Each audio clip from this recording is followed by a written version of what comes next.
Hello, I M Seena. എൻ്റെ വിശ്വാസം എന്നെ കുറച്ച് പേർക്കൊക്കെ അറിയാവുന്ന, അത് പറയാൻ കുറച്ച് കാരണമുണ്ട്. എനിക്ക് സീനാസ് ഫുഡ് ബാസ്ക്കറ്റ് എന്ന് പറഞ്ഞൊരു വെബ്സൈറ്റ് ഉണ്ട്, seenasfoodbasket.com. അപ്പോൾ അത് ഒരുവിധം മലയാളികൾക്ക് അന്ന് 2018 തുടങ്ങിയൊരു വെബ്സൈറ്റ്. അന്ന്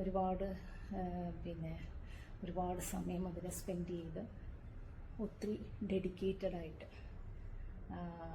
അതായത് ഓരോ റെസിപ്പിയും ഞാൻ റിസർച്ച് ചെയ്ത് ഒക്കെയാണ് ചെയ്തുകൊണ്ടിരുന്നത്. അപ്പോൾ ഒരുപാട് ആൾക്കാർക്ക് ഇവൻ കേരളത്തിനകത്തും വേൾഡ് വൈഡ് എവിടേക്ക് മലയാളികളുണ്ടോ അവരെല്ലാം, നോർത്ത് ഇന്ത്യൻസും ഒക്കെ അത് ഫോളോ ചെയ്യുന്നുണ്ടായിരുന്നു. അപ്പോൾ അതിന് ഒരുപാട് നല്ല കോംപ്ലിമെൻറ്റ്സ് കിട്ടിയിട്ടുണ്ട്. ഈ വെബ്സൈറ്റ് 4 പ്രാവശ്യം ഹാക്കായി. അപ്പോൾ അത് കാരണം ഇപ്പം നോക്കിയാൽ ഒരുപാട് റെസിപ്പീസ് 2022 ഇട്ടേക്കുന്നത് കാണാം. കാരണം അതിൻ്റെ എല്ലാം ബാക്കപ്പ് എൻ്റെ എന്തായാലും ഉണ്ടായിരുന്നു. അങ്ങനെ ആ ബാക്കപ്പ് ഇച്ചിരി മെനക്കെടായിരുന്നു എനിക്ക്.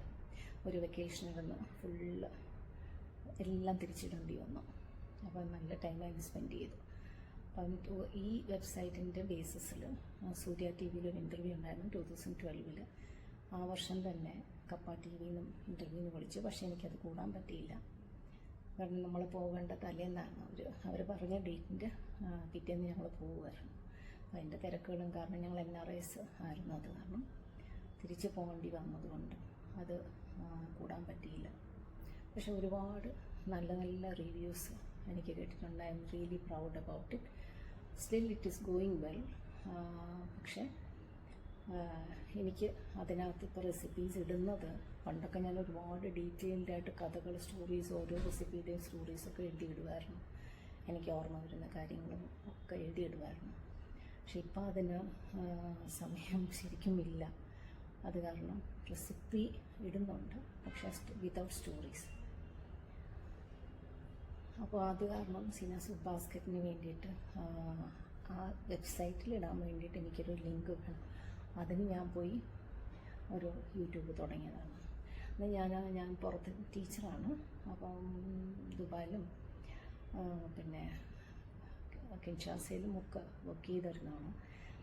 അപ്പോൾ അവിടുത്തെ ടീച്ചേഴ്സൊക്കെ എന്നെ കളിയാക്കും. എന്ത് വന്നാലും ഇന്ന് ഏത് റെസിപ്പിയാണ്, പിന്നെ എന്തെങ്കിലും ഒരു ചെടി കയ്യിലിരുന്നാലും ഇത് വെച്ചിട്ട് എന്തെങ്കിലും ഉണ്ടാക്കാനെന്നോ എന്നൊക്കെ പറഞ്ഞ് ടീച്ചേഴ്സ് കളിയാക്കും. ബട്ട് ഒരുപാട് ഭയങ്കര ഹാപ്പി ആയിട്ടുള്ള ഒരുപാട് മൊമെൻറ്റ്സ് ഉണ്ടായിട്ടുണ്ട്.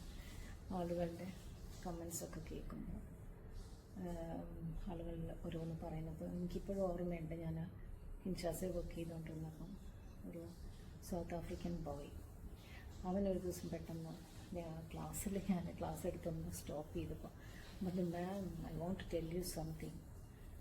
I said, I asked him what.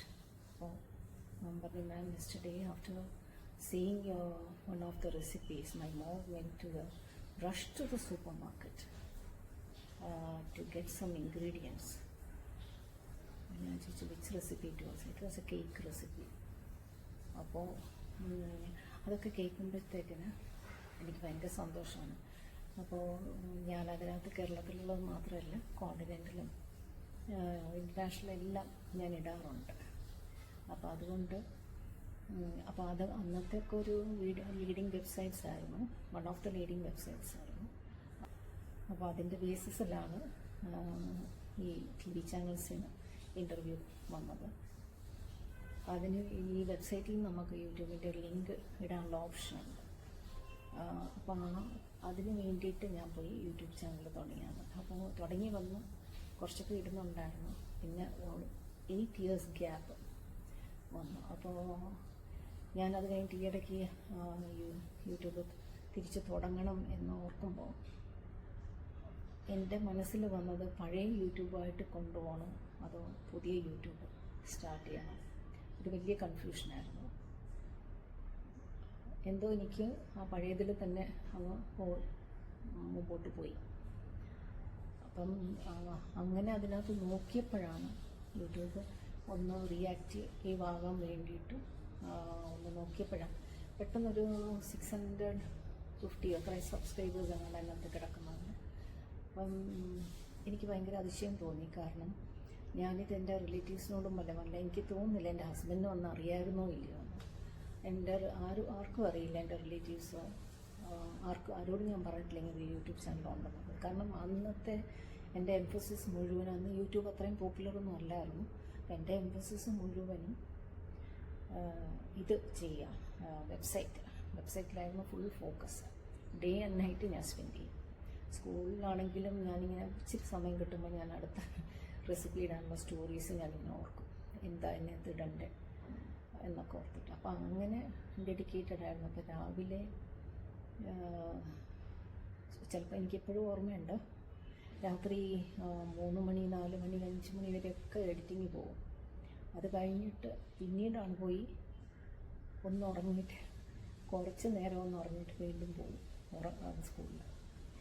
അങ്ങനെയുള്ള ഒരുപാട് വർഷങ്ങൾ.